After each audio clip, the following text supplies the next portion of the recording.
കുറച്ച് ദിവസം മുന്നേ ഞാൻ എൻ്റെ വീട്ടിൽ പോയപ്പോൾ എടുത്ത വീഡിയോ ആട്ടോ ഇത്. അപ്പം അമ്മക്ക് ദോശക്കല്ലില്ലതുകൊണ്ട് അമ്മ അരിദോശേൻ്റെ മാവുണ്ടല്ലോ അത് വെച്ചിട്ട് ചട്ടി അപ്പം ചുടുന്നുണ്ട്, ചട്ടിയിൽ സെയിം മാവ് യൂസ് ചെയ്തിട്ട്. പക്ഷേ ശരിക്കും ആ പാത്രം മാറിയപ്പോൾ തന്നെ ദോശയ്ക്കൊരു വേറൊരു ടേസ്റ്റ്. ദോശേൻ്റെ മാവ് സെയിമാണ്, പക്ഷേ ആ ചുടുന്ന പാത്രം മാറി, പേരും മാറി, ടേസ്റ്റും മാറി, കുറച്ചുകൂടി നല്ലൊരു ടേസ്റ്റിലേക്ക് പുതിയൊരു അപ്പായിട്ട് മാറി കേട്ടോ അത്.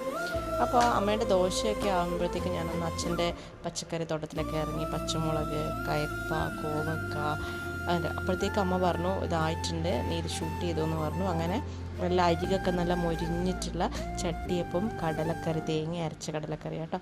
അപ്പോൾ നല്ല ടേസ്റ്റായിരുന്നു. അപ്പോഴത്തേക്ക് അച്ഛൻ എന്നോട് പറഞ്ഞു നിനക്ക് ബാക്കി കാണിക്കണ്ടേന്ന് പറഞ്ഞു. അപ്പോൾ അങ്ങനെ ഞാൻ വീണ്ടും അച്ഛൻ്റെ സ്ഥലത്ത് പോയി. അച്ഛനിങ്ങനെ കുറേ പപ്പായും കണ്ടോ. അച്ഛൻ്റെ ഏറ്റവും സക്സസ്ഫുൾ ഇപ്രാവശ്യം ഈ വഴുതനയായിരുന്നു കേട്ടോ. വലിയ ഉണ്ട വഴുതനയാണ് ഇതിലുണ്ടാകുന്ന. ഒരുപാട് പൂക്കൾ കണ്ടില്ലേ. അപ്പോൾ ഇതൊക്കെ വലുതാകുന്നുണ്ട്. പിന്നെ അതിൻ്റെ ഇടയിൽ കുമ്പളങ്ങ, ചീര ഇതൊക്കെ ഉണ്ട് കേട്ടോ. അപ്പോൾ കുമ്പളങ്ങയൊക്കെ ഒരുപാട് ഉണ്ടായിട്ടുണ്ട്. അപ്പോൾ ഇവിടെ ഇപ്പോൾ നമ്മൾ പച്ചടിയൊക്കെ നമ്മൾ അച്ഛൻ്റെ കുമ്പളങ്ങ കൊണ്ട് തന്നെയാണ് ആക്കുന്നത് കേട്ടോ.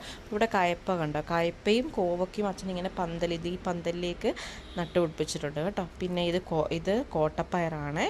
ഒന്നും വേറെ വളമൊന്നുമില്ല കേട്ടോ, ശരിക്കും നാടൻ വളം മാത്രമേ അച്ഛൻ ഉപയോഗിക്കും. അപ്പോൾ ഇങ്ങനെ ഈ സൈസിലുള്ള, ഇതിനേക്കാളും കുറച്ചുകൂടി വലിയ സൈസിലുള്ള വഴുതനയൊക്കെ നമുക്ക് കിട്ടുന്നുണ്ട് കേട്ടോ, കോവക്ക.